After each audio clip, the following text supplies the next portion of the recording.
So there was a question that was posed on one of my videos about family members being gang stalkers, and I went into detail about, certain elements of gang stalking that I experienced with family. Family begin to, act kind of weird and suspicious, and well, you had suspicion of them because of their um, behavior. You noticed a change in the way that they were acting, and you became aware that there was a system set up where people were being induced into a program of stalking, and this goes into what's known as gang stalking and mobbing. So I made a video about that, and in this particular video, you know you you gave insight on how family members have a role in targeting or being amongst those that are gang stalking because of their close connection to you. So they are more apt to be included in the program into gang stalking.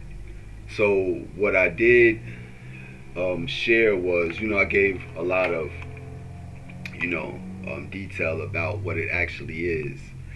And, there was a comment that was left on the page, someone said that it was a great video and God has our backs. And what made you decide to stick around family member rather than abandoning them?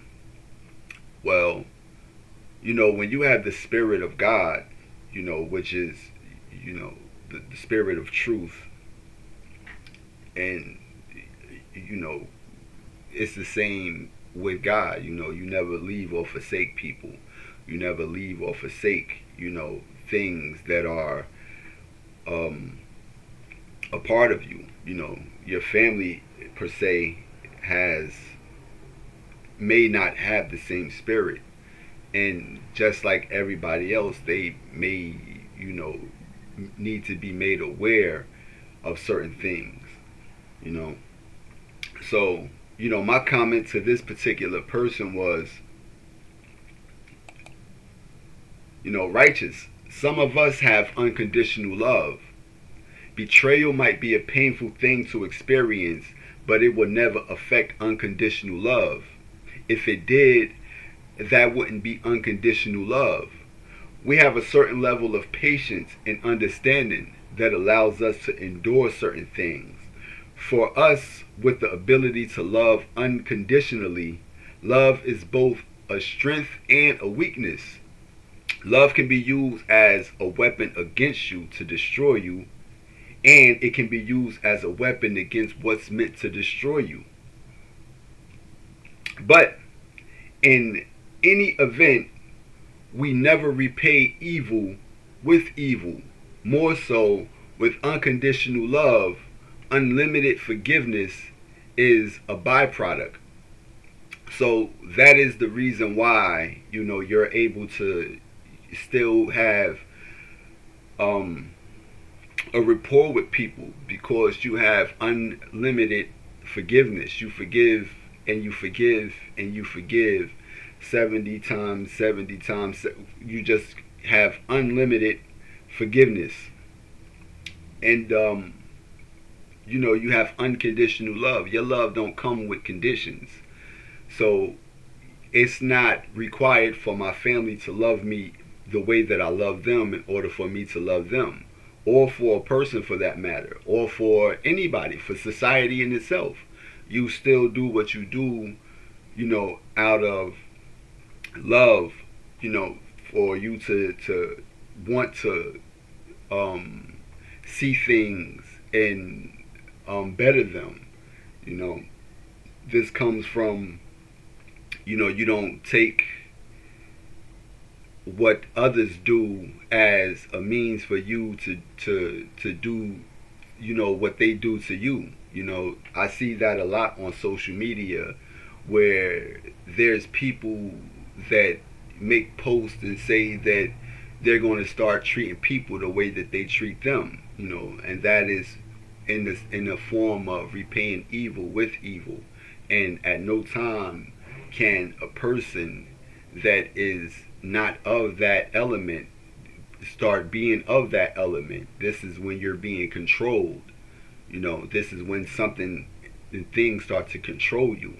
You know, so you wanted to explain that, to the person in which you did.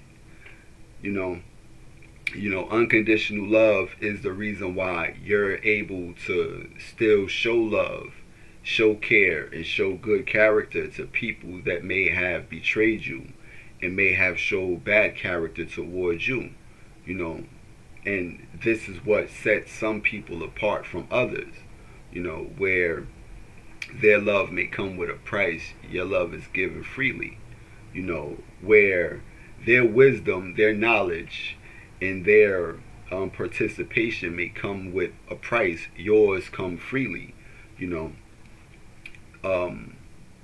so you wanted to share that, and by you having that understanding, you're able to see things for what they are. And even when going further into the gang stalking, you'll see that this isn't just a singling out of a person or people just because. There's always a reason behind it. Whatever their reason for doing it is, it normally has a purpose behind it. They don't single people out that's commoners. There's always a certain feature or a quality that a person has that may make them targeted. So when you do have people proclaiming to be targeted individuals, or they're being gang stalked, sometimes that is what you want to call victimization. Sometimes you may have real victims, and then you have false victims.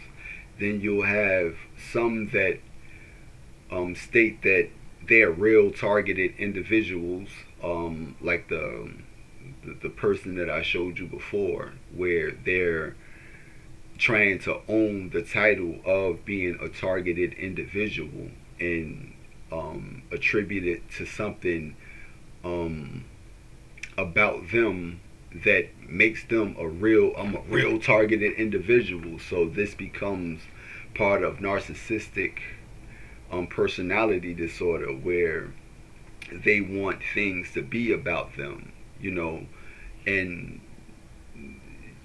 you have to understand that because we are all humans, we are all special. We are all special people on this planet, because there's nothing like us on this planet. So in that sense, we are all special. But then you have some that are special, and they don't choose to be special. And those people that don't choose to be special, they stand out. Like you may have people that's what's the word? They have a certain thing with them. Like maybe a person is born handicapped. These are special people because they have a certain thing that other people don't have. So that would set them apart. Then you'll have other people that may have mental disorders, which would make them special. Then you also have those that um, are autistic. Autistic people are special, because they see and they have a different cognitive makeup, which makes them special. So these aren't people that chose that, to be that way. Then you have others that want to be chosen as special, but they're, regular, people. They have nothing that differentiates them from the norm.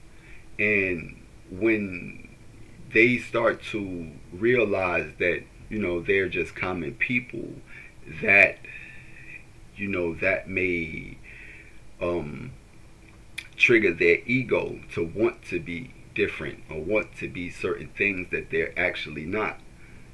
So there you may have false victim syndrome come into play with that.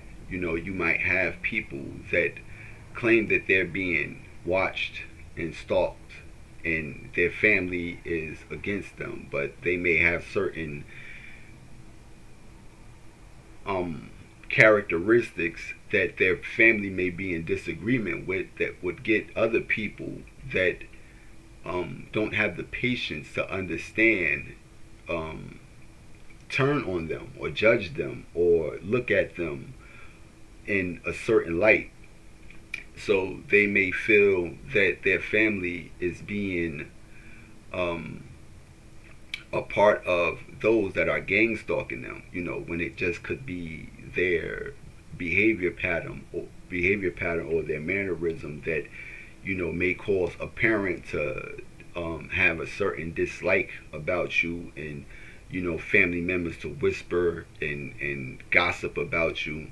If you're running the streets, if you're on drugs, if you're a promiscuous female, family members would,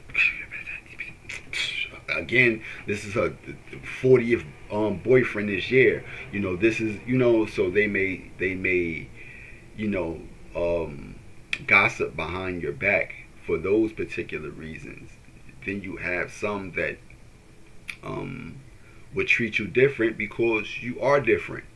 A family with an autistic relative would treat that person different, and you would notice how they treat this child as opposed to a regular child, So we do know that there's selective treatment when it comes to particular people, and even with those with a certain handicap, they treat these particular people different as well. So you wanted to get into that because this was, you know 3 years ago this video came out, and you discussed that, and to this day, you don't abandon your family. However, from guilt or whatever it is, they keep their distance away from me, because like it was stated that certain things. You are a seer and you're an understander, and you have and able to feel. You have been able to sense spirits, of people. If you know that others have interests, like personal interests with or they can be bought, and you're amongst those that buy people, and you see those people, then it's no secret that they would get any and everything close to you to oppose you. And that is the case of why particular people may turn on you, but I've experienced that, but like I said, I'm just not, I'm really, who I say I am, as far as you having unconditional love and you having a certain level of understanding, and patience and endurance. So with that, you wouldn't you wouldn't allow yourself to be a victim, because you endure certain things. And when you become a victim, you become controlled by that victimization. And, we wanted to get into what it means to be a false victim and to have the syndrome of that, because we do have people that, they hear about gang stalking, and gang stalking becomes a phenomenon because it blows up and it becomes something that people become fascinated with. And we live in a world where there's something that's going on, and it's something that's fascinating. We want to be included in it.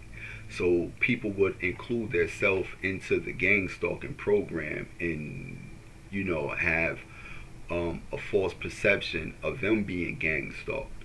When, like I said, we're living in a world where we are all under surveillance. Like, everything that we do is being recorded and monitored. We even have the new camera system where it's the flock cameras, where they watch and monitor you everywhere you go, and it's powered by solar generators. Like, it's solar powered. And people don't understand the technology and the purpose behind it is to keep close watch and observation on the populace, with a people that's designed to control, especially humanity, for whatever reasons they have. They keep close tabs on all people, on everybody, and even those that are in certain groups, whether it's religious groups, whether it's fraternal groups, they are all monitored and gang stalked and watched as well. So there's no one that's excluded from that. But then there's those that have a certain insight into it, and their insight, it goes deeper than just the surface of it. They see a lot of things done in the dark, and as they see these things, they begin to know certain things. So what I wanted to discuss was, the false victimization syndrome, which, is called FVS. So some people have this disorder, and this describes a phenomenon where individuals present themselves as victims of crime, such as stalking, but later reveal the incident never occurred or was fabricated. This behavior can stem from genuine mental health conditions. Like, these can be people with mental health conditions. Certain drugs make people paranoid. Marijuana at times make people paranoid.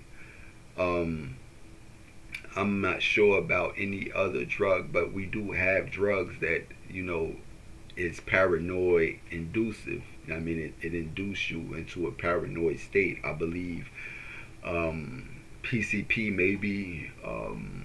I believe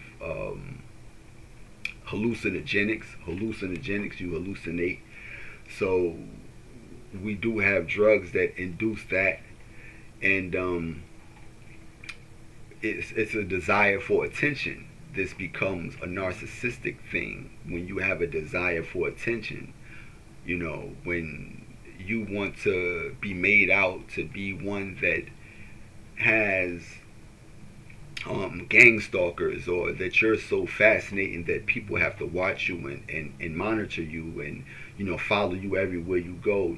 This can be a ploy to get attention for those that have a narcissistic approach to it. Then secondary gains, or as a coping mechanism, to cope with life, they have to feel as though that their back is against the wall and that they're doing things against a group or a system designed to attack you. So, that's a coping mechanism, and it distinguishes FVS from genuine victimhood. Distinguishing false victimization syndrome from genuine victimhood is complex. Like, it's hard because there's actual people that may experience victimhood, you know. So that is requiring a thorough assessment of the individual's history, behavior, and the consistency of their claims. So what I do see with some, gang stalkers or people that say that they're victim of gang stalking is that some of their reports are inconsistent with the gang stalking agenda. Gang stalking is unwarranted mobbing and watching and surveillance of a person. Is unwarranted. Like, it's no reason for it. For that particular person's, it's not wanted by them at all. They don't seek it. They don't require it. They don't need it, but it's happening to them. So in my case, you're kind of a reclusive person and a private person. You don't seek attention, and even when you was one that did, you still did it because you was amongst society. So you had to dress the part. If there was a particular style that was out because it was a societal thing, you adhered to it. When it was with the Jordans and certain clothes that's out, you would dress the part. And not only that, but because you had your own flair for fashion, you incorporated your own sense of style with it that made you that, but still outstanding. So you was, even though you was amongst those that were followers of trends, you was still a trendsetter at the same time. So now that you no longer seek any kind of validation or association with what's the social norm. You don't care anything about fashion. You don't care anything about appealing to the masses and following the masses. These things become, irrelevant to you. Like I stated, like after the pandemic, you just was disgusted with fashion because during the pandemic there was still people that was, concerned with fashion. They seen that these people that operate these governments have the ability to shut down any and everything at any particular time, and that renders you powerless. It shows you how much power that they actually have, and you still allow them to have that power over you. So I fell back from, a desire for any kind of material acknowledgement. Like, oh, that's a nice jacket, or that's a nice, I still, understand. Like, I don't even care anything about it, and just my plain Jane style, I still get, those are nice sneakers. Yo, that's a nice. I don't care anything about that, but I still receive it. And it's not because of that. It's because you have a certain grace with you, and there's always a light with you. So you could be dressed in rags, and people can still see, the presence of something great in you. So some people pay for a certain light to be on them, and then there's some that the light is just with them. Regardless of what state they're in, what condition, or what kind of anything. That it's not anything that's on them. It's something that's in them. So we do have, that. And, when we talk about characteristics of false victimization syndrome, fabricated or exaggerated claims, individuals with false victimization syndrome may report non-existent or exaggerated crimes, often involving stalking. So stalking is like in involved in people with um false victimization syndrome, and these things occur more frequent than not. And we see that online. We always have to question, how do certain people know this information about gang stalking? What is it about these particular people that's so fascinating that they have to be gang stalked? What's so fascinating about this person that they have to be gang stalked? Oh, why isn't they gang stalked but he's gang stalked? Or why isn't she gang stalked but she's gang stalked? Isn't she a Christian? Why does she feel as though she's gang stalked but that Christian woman isn't gang stalked? Why is that person that's discussing, certain forbidden things, not gang stalked, but this person that reveals certain, hidden truths, gang stalked and watched, you know? And that is one of the factors that you have to examine. A Christian wouldn't be amongst those that are gang stalked. An Israelite wouldn't be amongst those that are gang stalked. It'll be those that are adverse to both, as religions, that would be gang stalked by these religions that are allowed to exist, where you understand that religions are part of the systematic destruction of mankind and a means to cause division amongst humanity and mankind.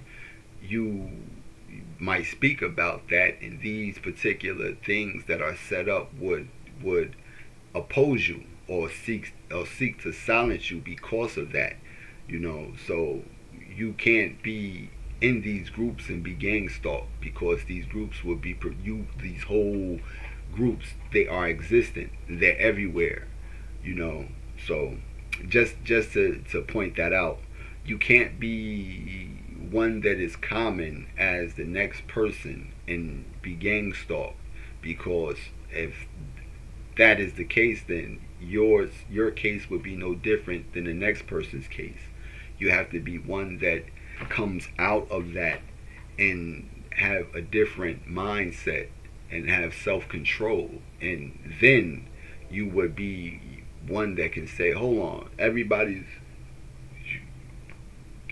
gang stalking me because I choose to not be like them.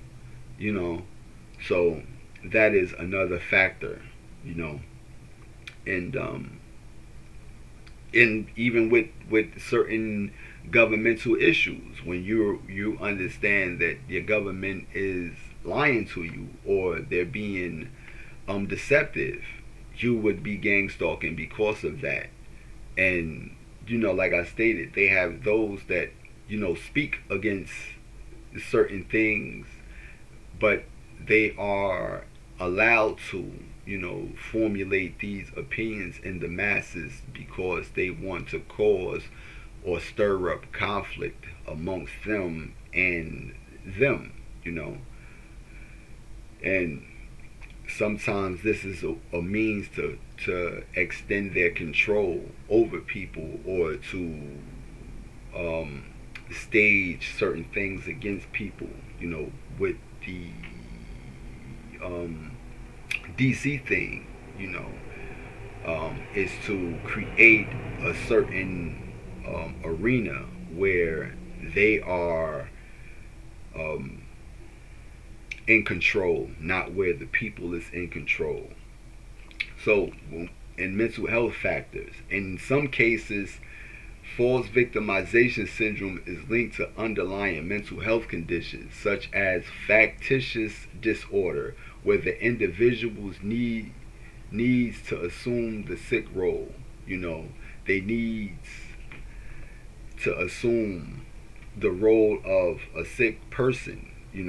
A mentally ill person.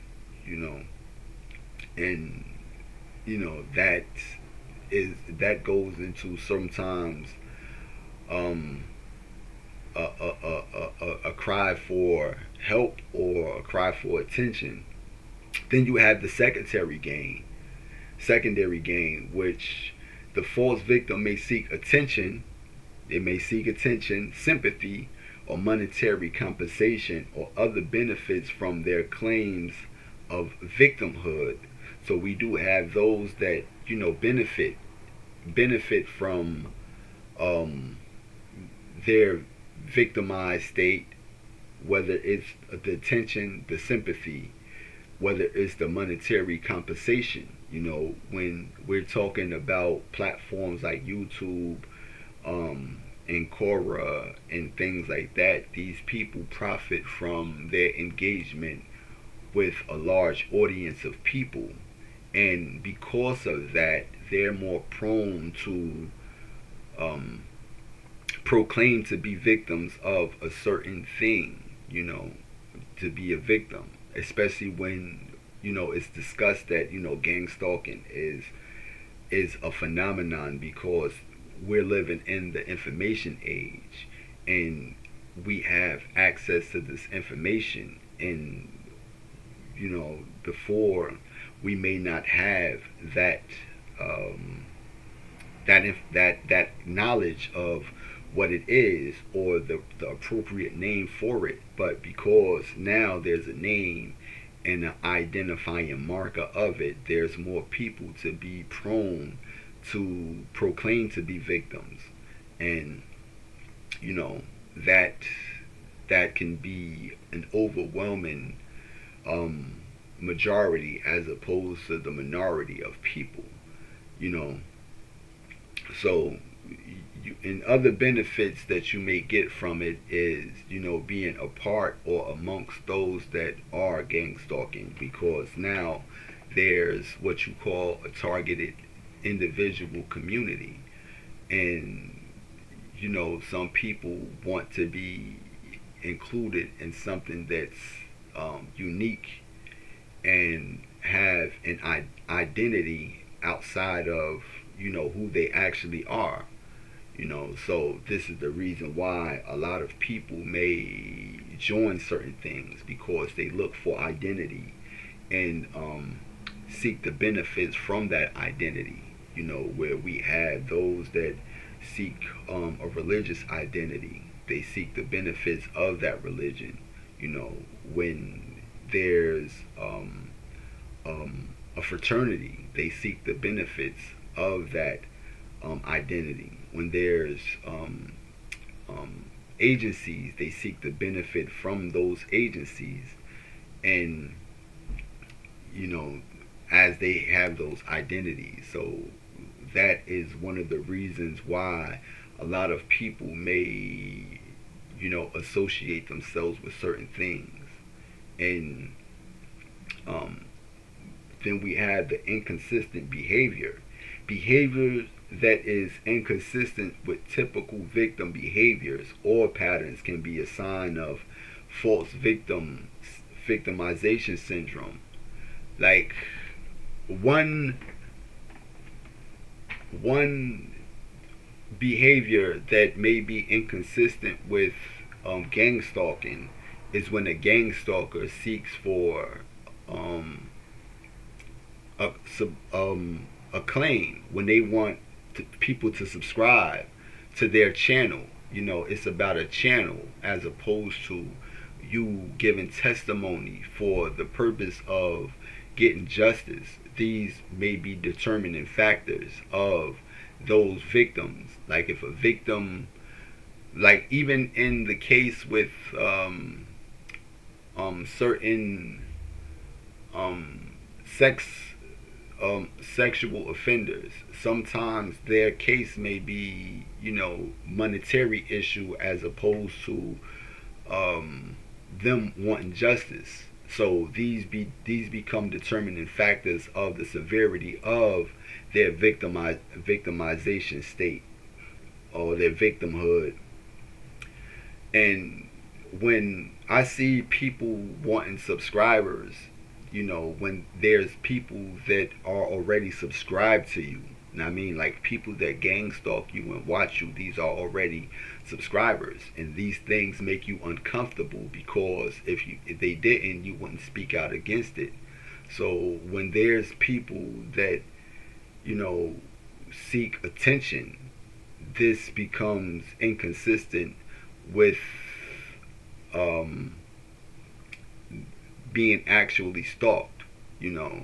Like me, I would never tell a person or people to subscribe to my channel or to follow me, or even on my followers on Facebook. I want every last single one of them to unfollow me, because when they follow you, they are able to watch and record everything that you do online. Even though you're not doing anything that's incriminating, they are able to, if you're a truth speaker or a truth teller, they're able to, see comments that you place elsewhere and report that back. Like for me, a lot of things that I say, online, they are stolen and they're reworded by other people, and that I would attribute that to those that are set up to follow you on certain social media sites. Like you have certain truths inside of you that because the spirit of truth is in you, it's going to come out of you everywhere you go. Even if it's, just your opinion about certain things that may be, spot on, they'll take that, and then people in a certain um,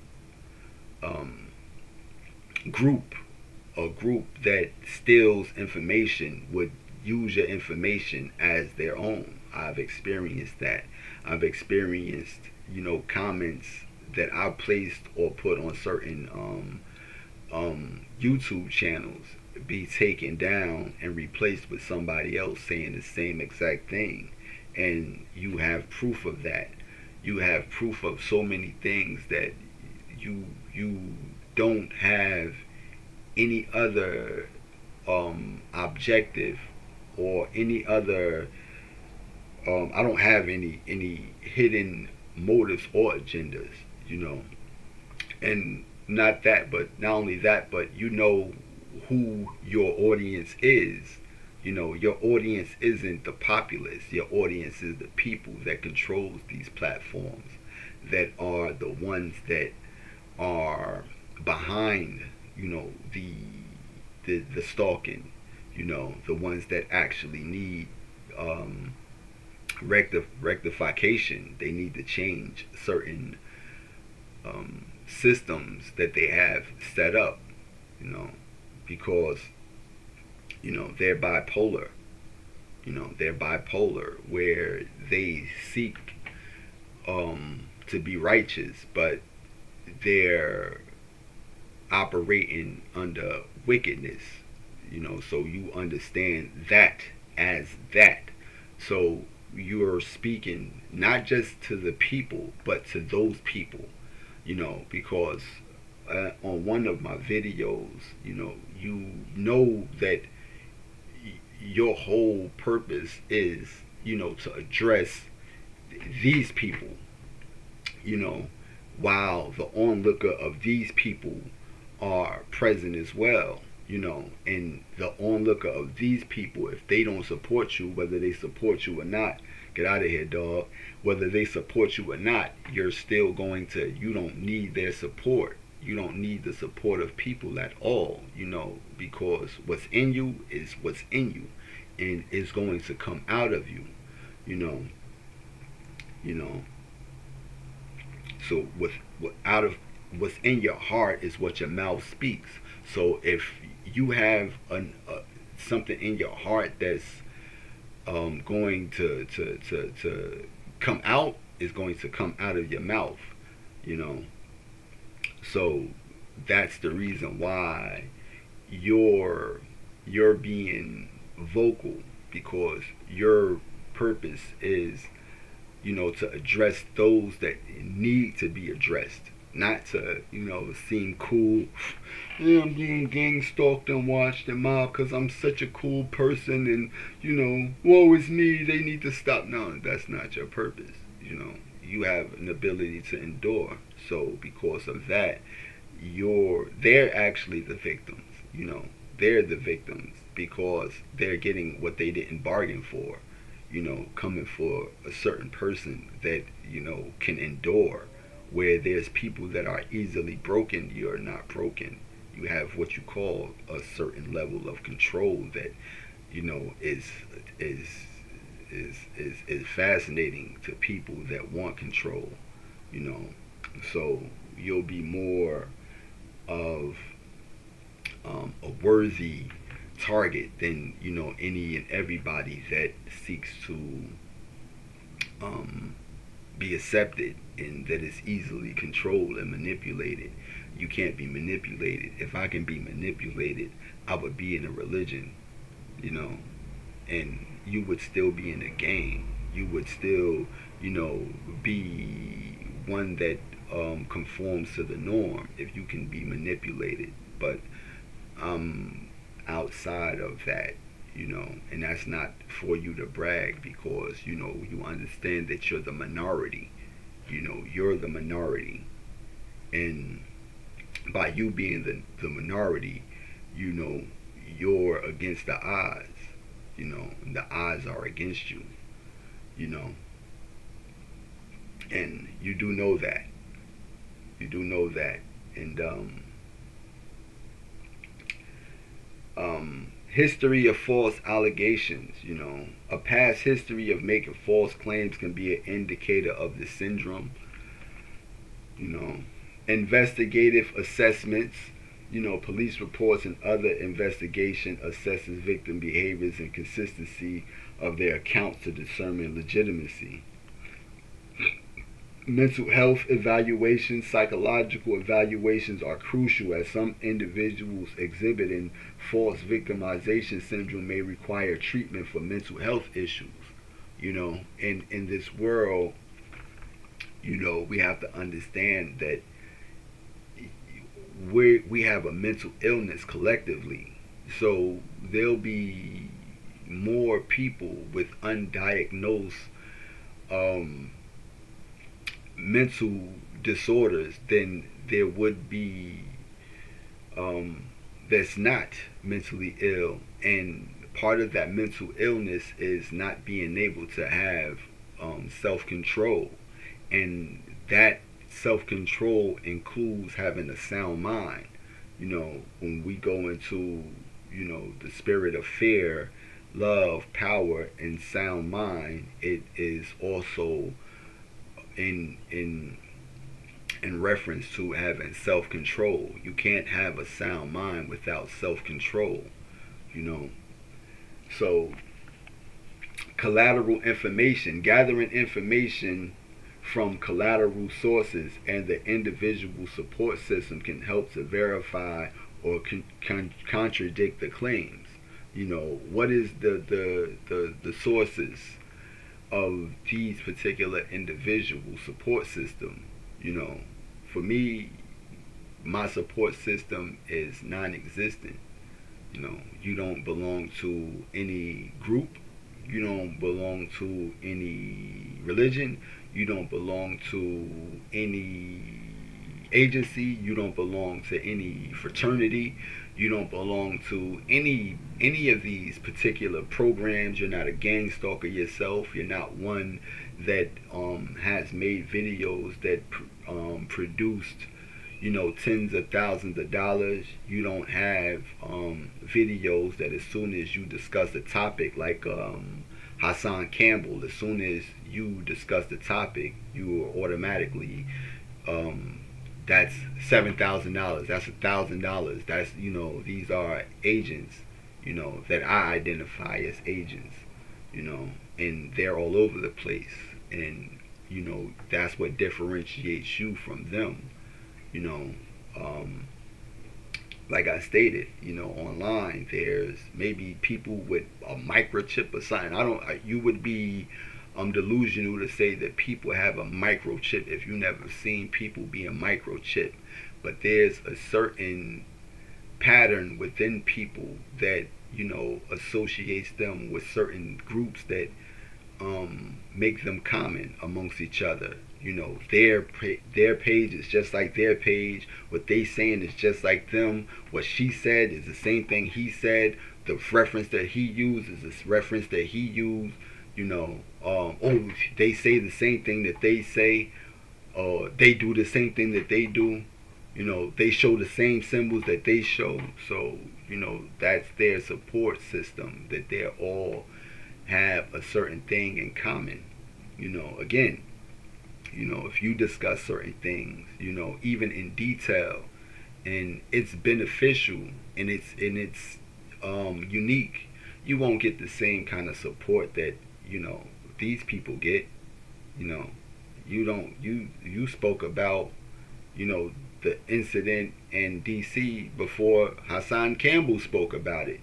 You got maybe 80. Now the thing about that too is that he's not one that's qualified as a teacher or to give you this divine insight. This is what I do know about certain people, but he's set up as one with a certain support behind him because he's in a certain arena. If you could sit down with 6ix9ine and DJ Academics, and DJ Academics is one that has been associated with being a part of these fraternal orders, even with Math Hoffa. You proclaim, you see that you have a certain platform, and before that you stated that now you're in this fraternal order, and now you have this support system behind you. Then that's one of the things that you're talking about, collateral sources, in the individual support system. So if some people have a support system behind them that automatically excludes them from being gang stalked, they're stalked, but they have a consent to being stalked. Each and every person that's a part of these groups are vetted. They have a vetting system that now monitors, watches, and records a person's activity because they have a certain status now that excludes them from being out of the know and into the know.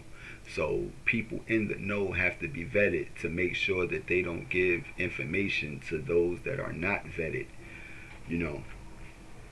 So that's that's actually what it is.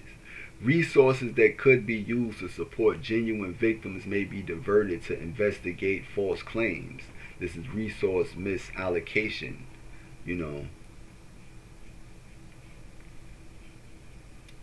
So those resources that can be used for genuine people that may experience actual stalking, it may be allocated to those that experience false claims. And this is what you see when you have certain pages or certain people online that may speak about it, and they benefit from their testimony, but they may not be those that are actually experiencing it, but piggybacking off of things that they heard, and just parroting certain things that they heard, and even set up by certain agencies that want to make them appear as genuine articles when they are not really experiencing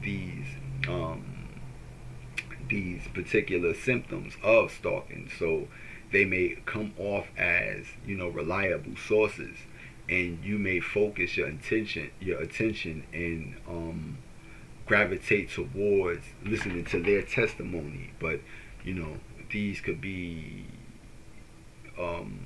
misplaced or misallocated resources, where if you wanted to give light or give credit to those that from their experience, from those that actually experience it, then you would have a rise in a certain person's, like me, for instance. But you have to understand, you don't want attention.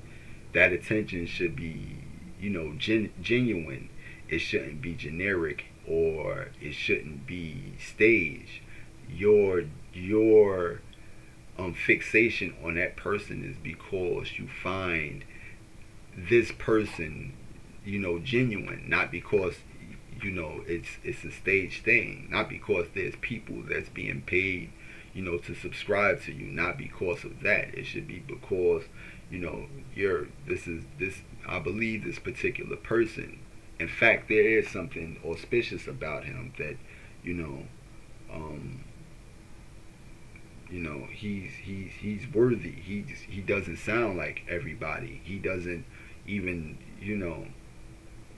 he seems to be who he say he is. It's the reason why I'm going to support him. That's the reason why you don't seek for people. You don't seek to convince people that you're telling the truth. I promise you, I'm telling the truth. Yo, please believe me. That's not your stance. Then you have misplaced blame.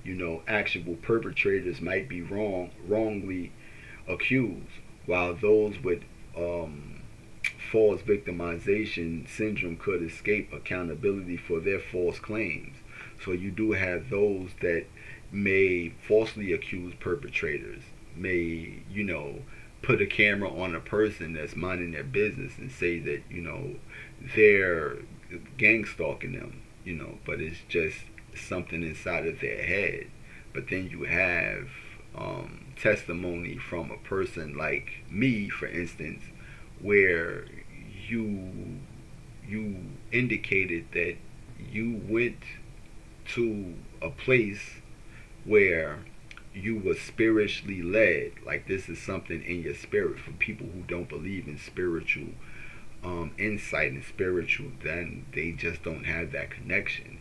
But I was spiritually led, to a particular place. And when I was led to that place, you seen your gang stalkers. You seen the people that was gang stalking you. And they was all dressed, in their garb.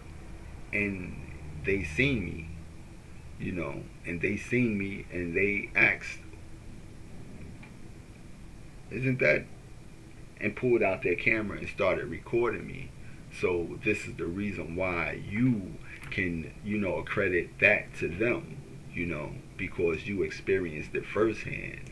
You experienced that encounter firsthand. And this isn't being delusional. This is you actually experiencing that, and that's not for me convincing you or making false claims against these particular people. This is something that actually happened, and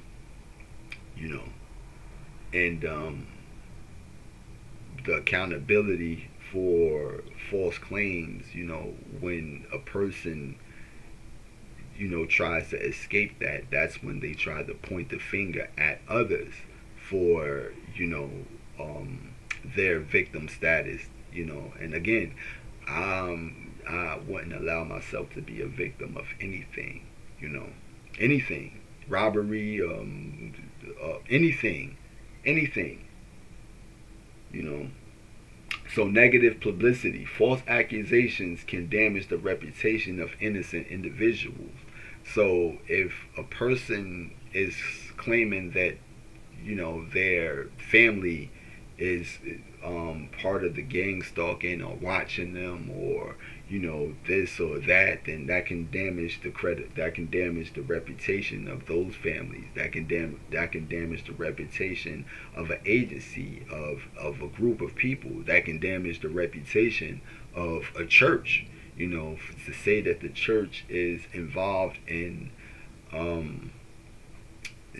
certain actions that are adverse to the church, like the things out in Philadelphia where there's an epidemic of drug usage, and when you see that the church was involved in that, by you making a false claim against them, that can damage the church's reputation. But if the allegation is legit, then you might have to consider what purpose would the church have in being instrumental in the destruction of people.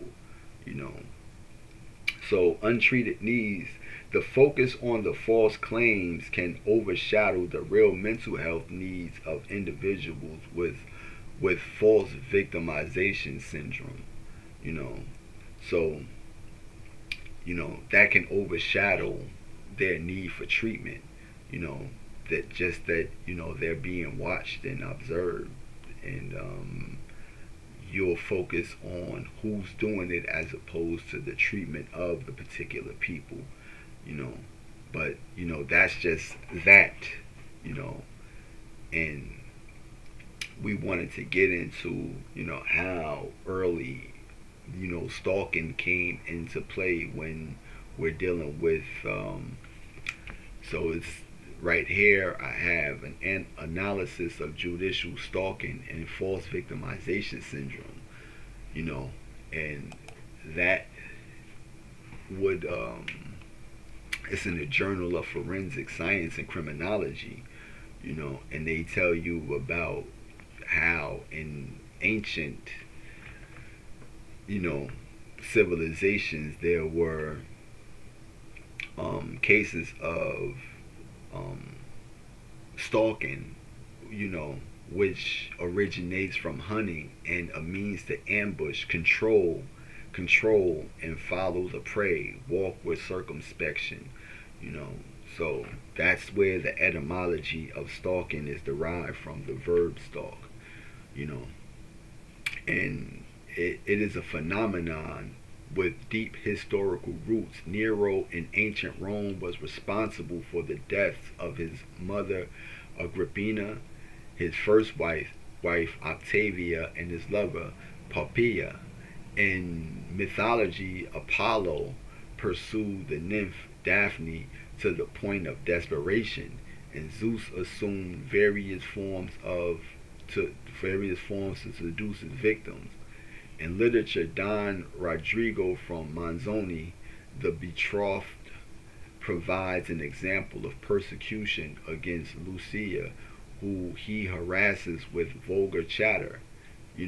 So in here, it details, how malicious persecution and harassment of a person with the intent of threatening their integrity. For stalking to be recognized, three elements must be present: an active subject with evident psychoaffective and relational difficulties, the harasser and stalker, who develops a strong focus on the victim, engaging in behavior aimed at systematic surveillance without communication, alternating between phases of love and hate, and displaying deep ambivalence through benevolent actions interspersed with threats and insults. These behaviors cause the victim emotional turmoil, leading to change in daily habits.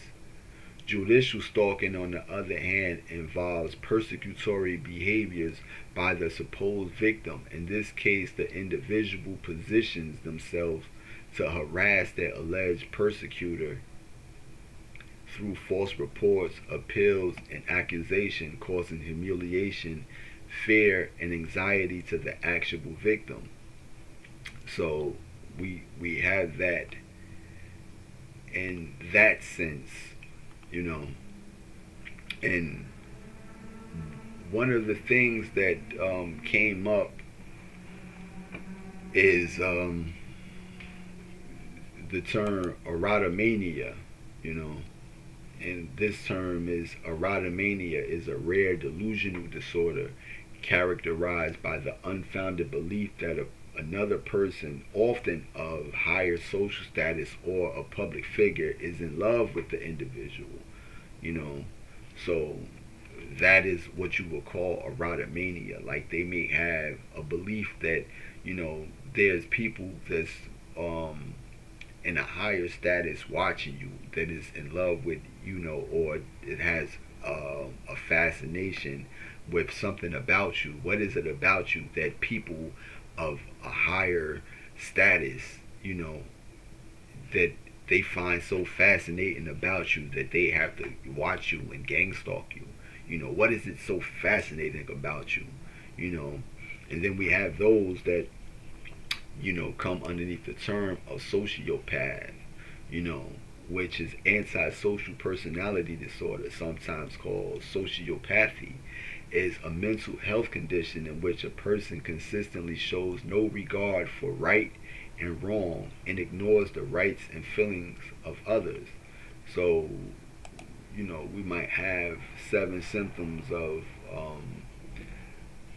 sociopath, but the official diagnosis, antisocial personality disorder, also known as sociopathy, requires a pattern of at least 3 of the 7 behaviors, typically in adults, following patterns of such behaviors in childhood or adolescence. These include deceitfulness, impulsivity, aggression, disregard for safety, irresponsibility, disregard for social norms, and a lack of remorse, you know, where a person may have no disregard for social norms that may come in a form of anti-conformity, but that doesn't qualify a person of being a sociopath. That may qualify a person that's identifying social norms as part of the problem with society, the social norms. And, you know, when you have deceitfulness and impulsivity and aggression, you know, these 3 distinguishing factors alone right here may classify one as sociopath. When a person shows aggression against those that are gang stalking them, like, man, I hate y'all, man, y'all need to sue, man, I hope all y'all go to hell, and y'all need to, man, y'all gonna die, or, you know, that's aggression towards that. And then impulsivity, you know, being impulsive,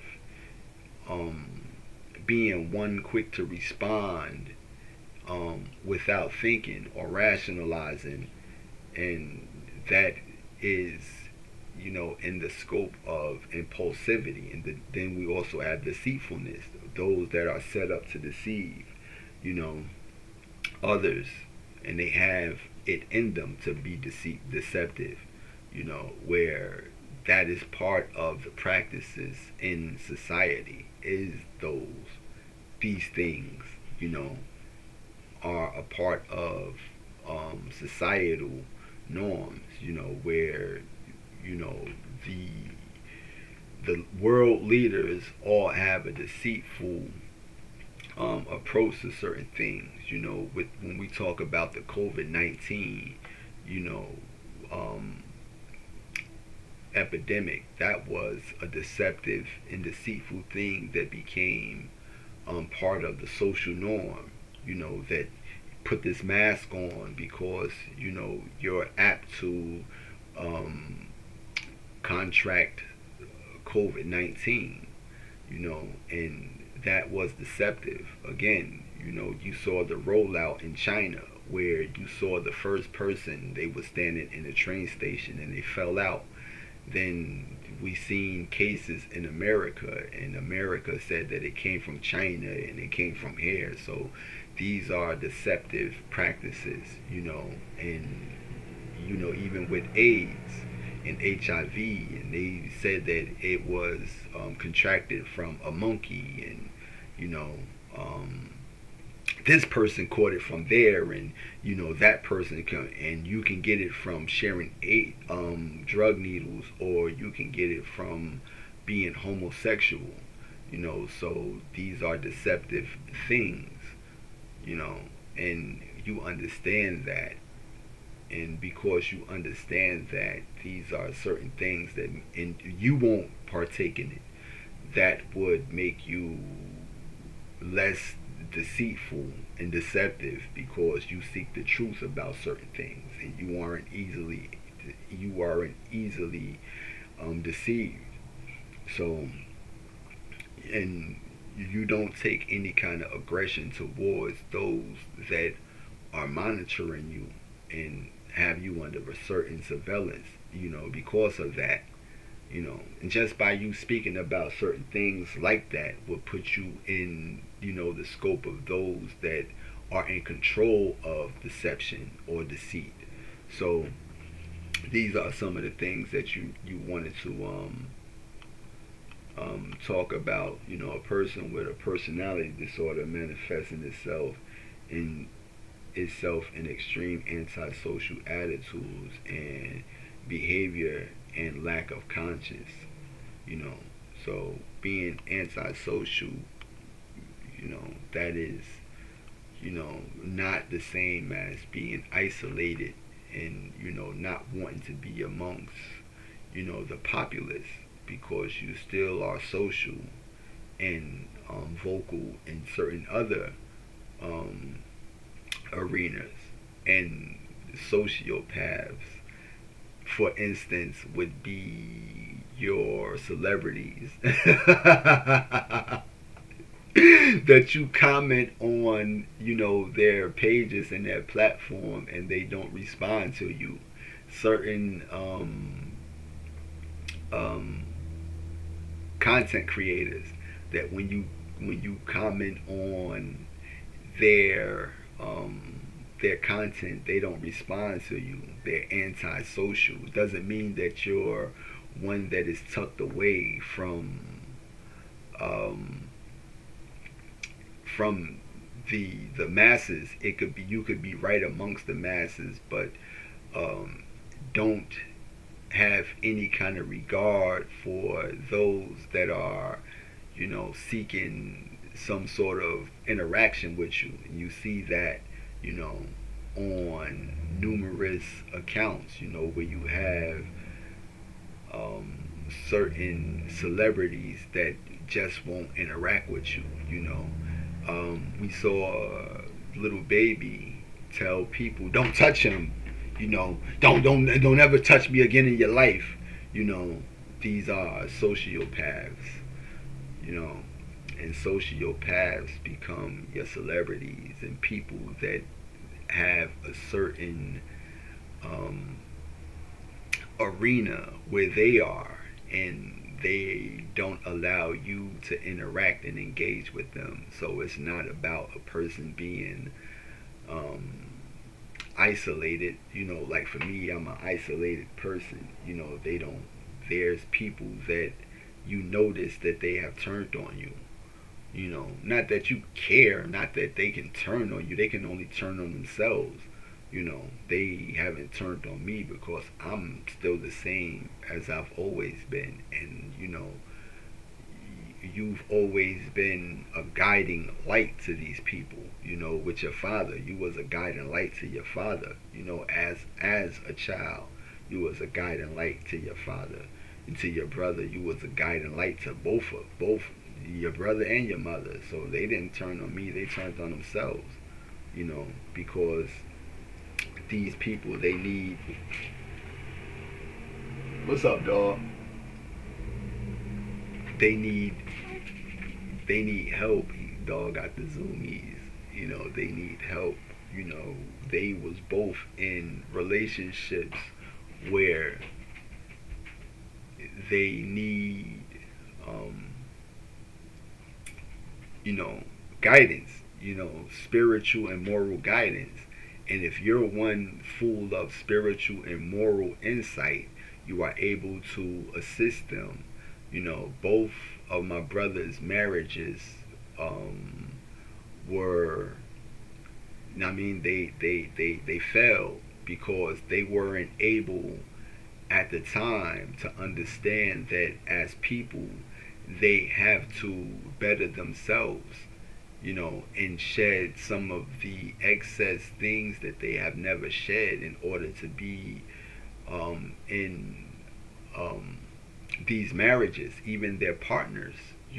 They had certain things that they needed to shed in order to be um, partners, and don't understand that a lot of things with a particular people were designed to keep them off balance and at odds with each other. The rapport with the man and women is not supposed to be as stable as others, marriages. It's part of the things that keep them in a certain state.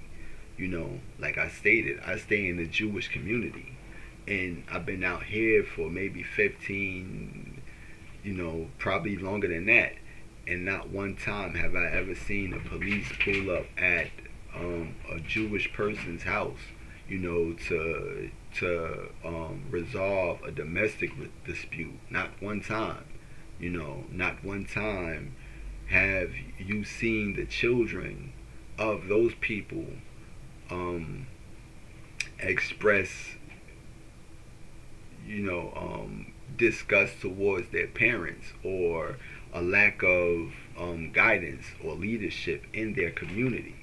So, like I stated, with the people, you understand that certain things are set up against them, and they keep falling in the traps of these people.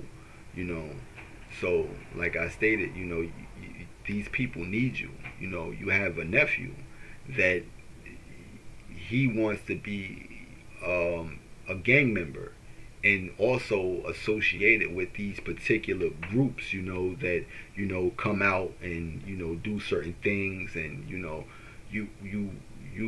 want to allow him to know that, son, why would you want to join stuff that is part of what's destroying you? If I know you, I know where you come from. I've seen you. I watched you grow up, so I know that that's not you. So why would you want to join stuff that if your uncle knows better, and I tell you, like, son, that is what's destroying you. That's set up against you, and you go headlong into it. You know, that people do need your insight and your wisdom, but again, you can lead the horse to water, but you can't make the horse drink.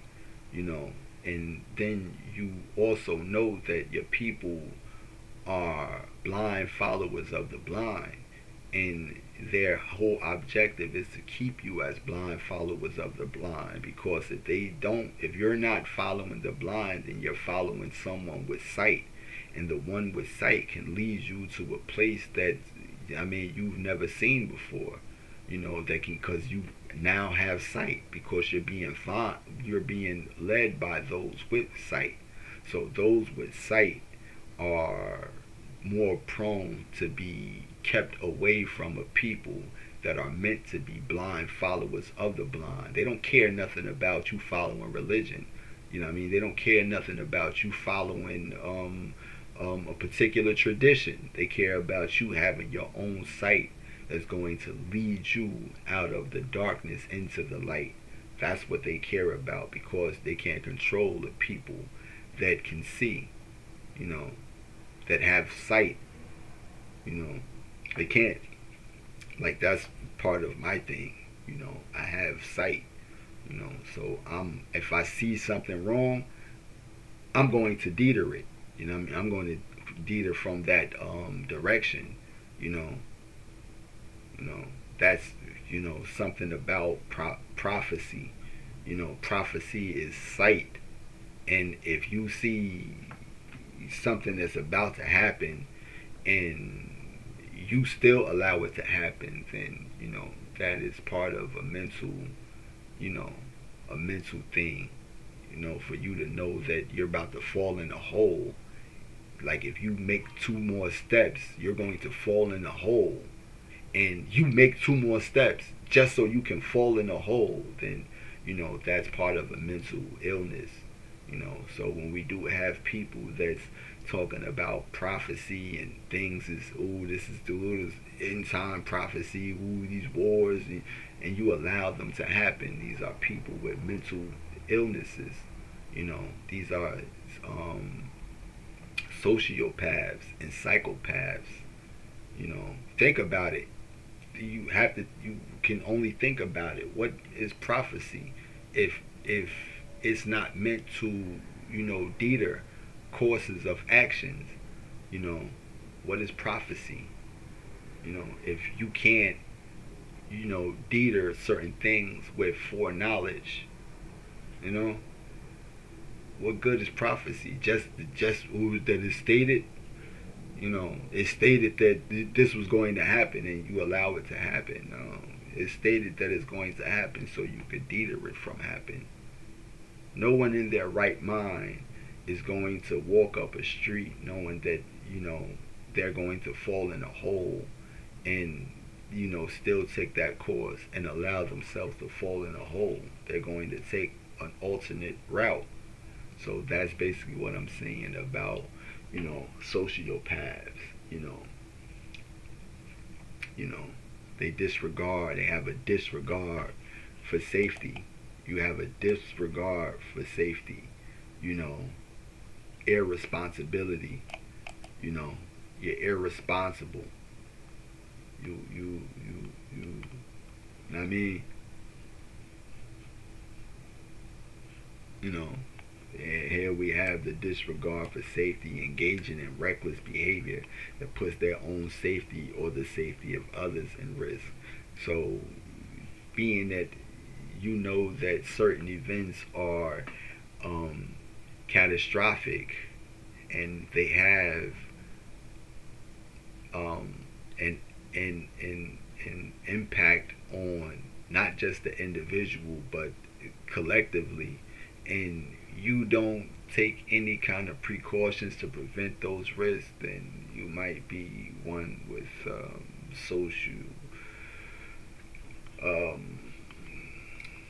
sociopath or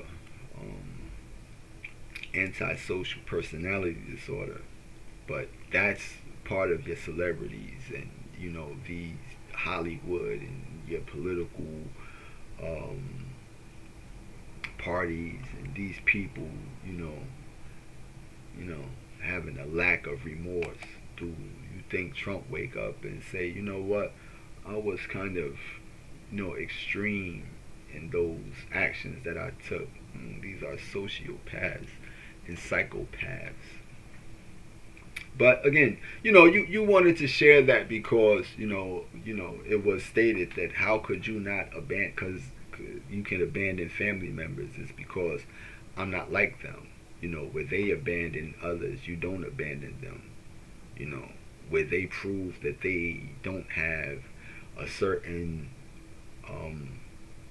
level of commitment, to what's right, and they are able to, side with what they know is wrong, and you deviate from what you know is wrong and stand with what's right, which is the truth. And that's that's what it is, and that's the determining factor, of who a person is.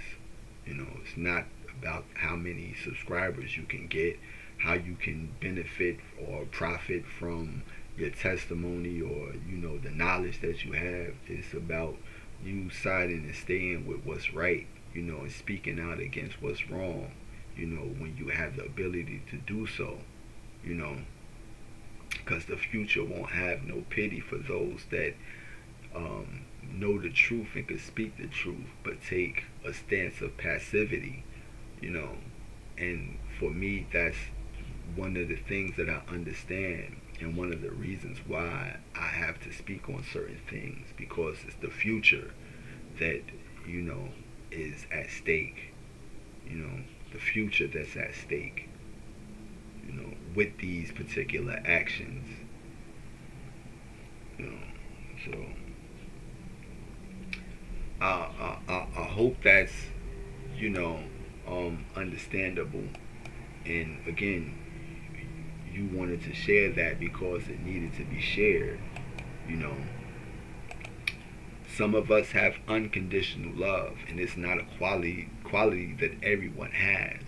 More so, a mother is likely to have unconditional love for her child, but that doesn't um, entail all and every woman with a child, because there's some with personal interests that would would limit that love. You know, some people, you know, would sacrifice their children for monetary gain. This isn't something that's unheard of. Again, these things go into ancient practices. You know, ancient practices. This is not just something that is a made up thing. You know, but you do have that, and unconditional love is just what, you know, is not in any and everybody. It's any and everybody can learn it, but any and everybody don't have it. This is the reason why some people may say it's a myth. You know, for me, I don't know what hate is. I don't know how to hate a person. You know, I have never experienced hating a person. You know, you've experienced what dislike is, and a disagreeing, and your dislike is only your disagreeing with that person or with a certain thing. But for you to experience hate in the sense of on a level that, you know, people experience it on, you don't experience that. So, you know, that may have to be investigated by people that don't understand unconditional love. You may need to be scrutinized, you know, and surveyed and observed to see how one can actually love unconditionally. You know, how you can still aid and assist those that have betrayed you. You know, how you can still offer those that betrayed you compassion, you know, and mercy. You know, again, you know, that's what unconditional love is. Your love don't come with any kind of hidden agendas or motives. You know, so we have a certain level of patience and understandings.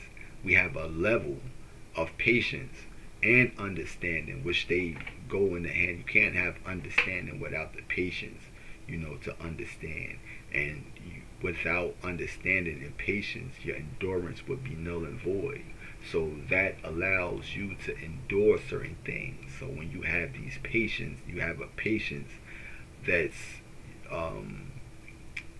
unquestionably firm and abundant. You can endure any and everything, mistreatment, slander, watching you in your most private, you know, times. Like right now, you could be watching. You still know that, okay, you know, so what? You know, so you have a level of endurance that is, you know, fascinating to people that are easily broken. You know, so for us with the ability to love unconditionally, love is both a strength and a weakness. This is something that can be used to gain access into your life, you know, because of, you know, the false reality of love. One can use that against you, you know, and that again can be a strength. You know, you can use that false sense of love that they use against you to show genuine love, you know, which would be used as a weapon, But in any event, we would never repay evil with evil. We don't repay what you did to me, I'm going to do to you. You know, we don't do that. More so with unconditional love, unlimited forgiveness is a byproduct. So, to answer his question, we have unlimited forgiveness, and we don't hold any grudges. We don't take that as being a pushover and being soft. Because some of the things that I survived, I don't think the average man can survive it. You would have to be, built a certain kind of way to survive some of the things that I survived.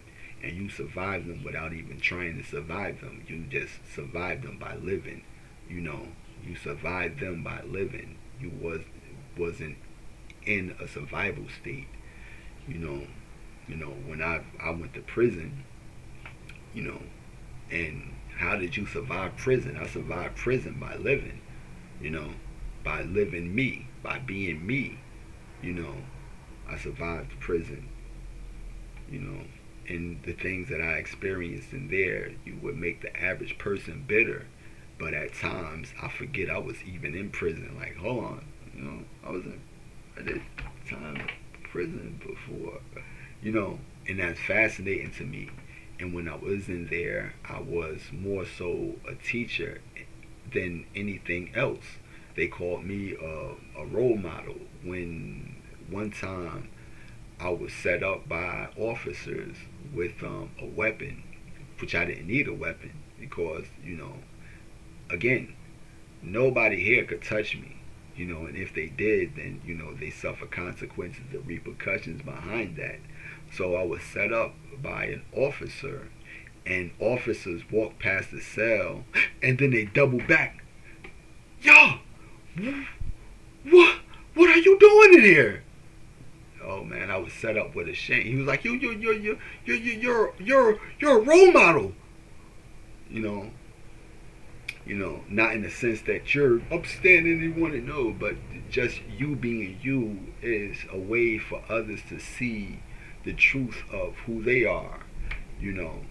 And officers asked me what I was doing in there. I told them, like, yo, bro, I was set up with a shank. And their response was, oh, it's a lot of that going on in here. So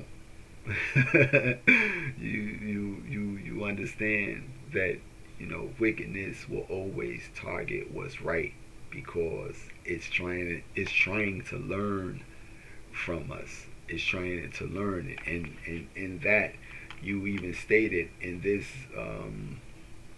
video, the very first video that you made about gang stalking.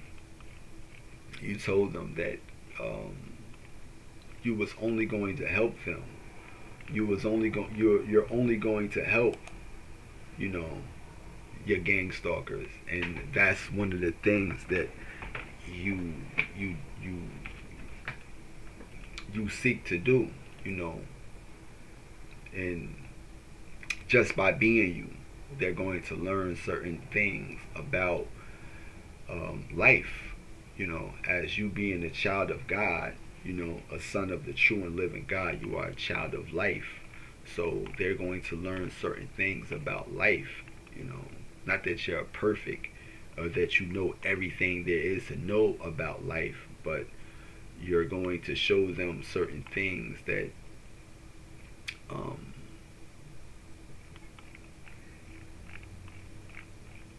they need to learn. And again, your objective isn't, like, share, and subscribe. That's not your objective. When you have it in your heart to do so, you'll do it on your own accord. I shouldn't. If certain things speak to your spirit, you'll do it on your own accord. Most of the time, the truth is convicting. The spirit that God that's of God is a convicting spirit. So as opposed to you sharing it, you'll be convicted by it and turned away from it. So you don't never ask people to do what their heart is not set up to do. You're not here to be complacent. In this particular video, you would see, that you spoke about telling people that you're only going to help them. I don't know what your purpose is, but I'm not afraid of y'all. You can't do nothing to me. You can't do anything to me because you have faith in God. And if you didn't have faith, then you would be scared. You would conform. But you understand the word that was spoken to you by a divine presence, and that was nobody here can touch you, and why would I, be delusional and what I mean, and still hold dear to that to this day. That's what I hold dear to. If anybody else, they would be paranoid and think that any and everybody can do something to them. But I know that that's not what it is. And that the people that have knowledge of, the divine or a divine presence knows that any and everybody can't be touched. So I'm not worried about anything. But in this video was the very first video that I made, and this was 5 years ago. 5 years ago. And I remember somebody saying that if you're still gang stalked, I don't feel sorry for you, because they was trying to tell you that if you get baptized and you do this, then you don't get gang stalked no more. But nah, not in my. That's not my case. That's not. That's not for me.